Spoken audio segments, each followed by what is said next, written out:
Let's talk about how you can shine during your Pop Pilates class. Shine, or the Shine method, provides the safest environment for our students.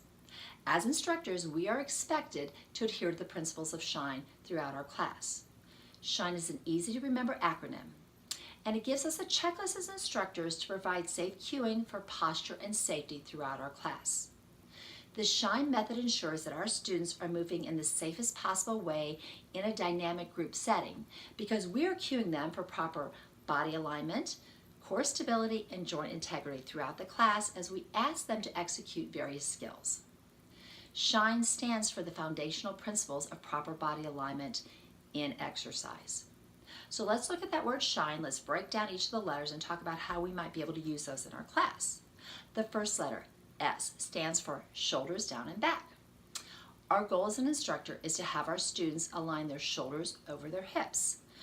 So perhaps in the warm-up we might say something to the effect of, relax your shoulders. Perhaps you could say, squeeze a $100 bill between your shoulder blades.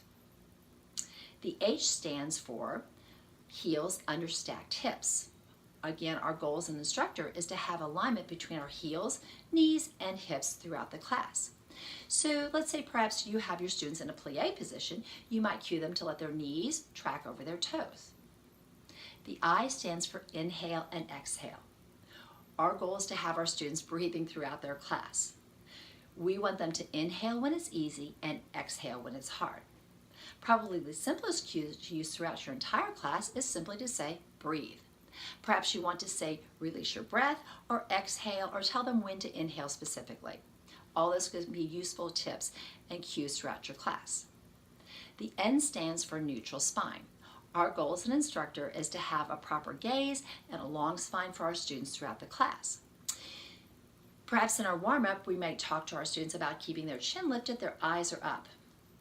If we are laying on our mat, let's say perhaps through the 100 section, that cue would not be appropriate. Perhaps a better cue would be for our students to tuck their chin and have their gaze reaching and looking towards their legs. The E stands for engaging muscles with movement.